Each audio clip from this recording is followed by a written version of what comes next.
Bismillahirrahmanirrahim. Assalamualaikum warahmatullahi wabarakatuh.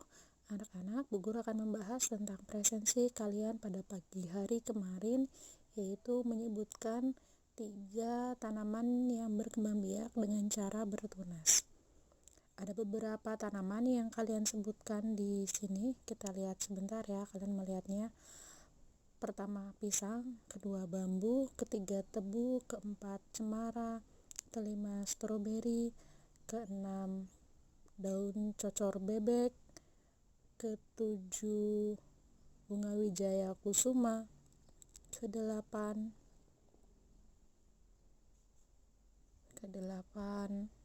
singkong, kesembilan ubi jalar, kesepuluh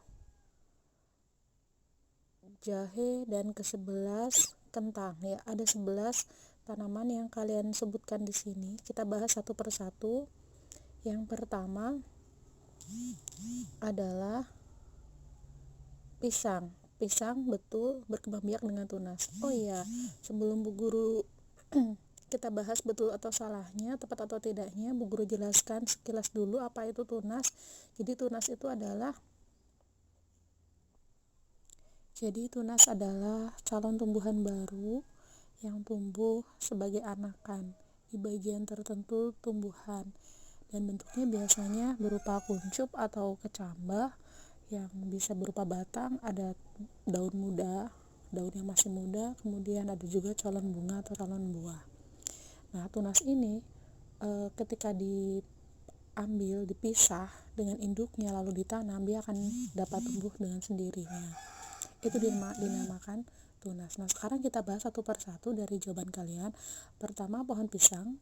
Betul, pohon pisang berkembang biak dengan cara tunas. Jadi kalau kalian lihat di pohon pisang yang sudah dewasa, yang sudah tua, itu biasanya ada anakan di sampingnya. Ketika anakannya diambil lalu dipindah untuk tumbuh sendiri, dia akan tumbuh.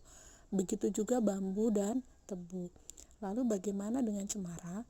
Cemara betul berkembang biak dengan cara tunas, tapi tunasnya cemara ini berbeda dengan pisang, bambu maupun tebu. Yaitu cemara ini menyerupai, memiliki kesamaan dalam tunas dengan pohon cocor bebek dan pohon wijaya kusuma, yaitu tunasnya muncul di daun, ketiak daun atau tepi daun atau ruas-ruas daun. Jadi kalau pohon pisang, bambu, dan tebu itu munculnya tunasnya di batang, tunas di batang pohon. Kalau cemara, cocor bebek, dan bunga wijaya kusuma munculnya adalah di tepi daun. Begitu ya. Kemudian stroberi ini tidak tepat jika dikatakan dia berkembang biak dengan cara bertunas. Memang kalau kalian melihat stroberi akan muncul calon tumbuhan baru, tapi itu tidak tepat dikatakan bertunas, karena stroberi ketika tunasnya diambil tanam sendiri tidak bisa, tapi harus dengan pokok batang yang menjalarnya. Atau stroberi kan berkembang biak dengan cara geragi atau stolon, yaitu batang yang menjalar di permukaan tanah dari berupa ruas-ruas atau buku-buku, yang dari situ nanti akan tumbuh akar. Kalian bisa katakan itu tunas, tapi ketika ditanam sendiri masih belum bisa, kecuali nanti kalau sudah mulai kuat, akarnya banyak, terus tumbuh batang, tumbuh daun, nah itu baru bisa dipisah dengan induknya. Jadi stroberi lebih tepatnya geragi atau stolon ya anak-anak. Kemudian lanjutnya adalah singkong. Bagaimana dengan singkong? Singkong juga tidak bisa dikatakan berkembang biak dengan cara tunas. Kurang tepat kalau dengan cara tunas, karena kalau singkong, kalau kalian melihat ada calon tumbuhan baru anakan di samping pohon induknya, kalian ambil lalu kalian tanam, maka belum bisa untuk tumbuh sendiri. Jadi singkong itu banyaknya dikembang biakan dengan cara setek. Kemudian untuk ubi jalar bagaimana? Ubi jalar ini sama dengan kentang ya anak-anak.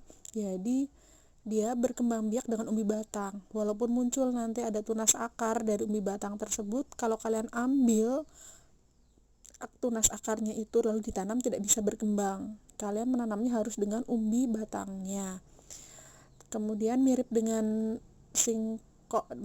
ubi jalar dan kentang yang menggunakan ubi batang, maka jahe juga kalau kalian melihat seakan-akan muncul tunas dalam jahe, itu bukan tunas yang ketika kalian ambil, kalian tanam sendiri bisa tumbuh.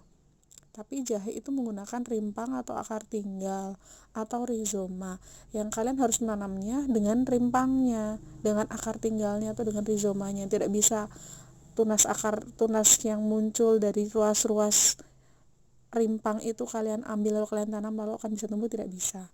Begitu anak-anak. Terima kasih. Assalamualaikum warahmatullahi wabarakatuh.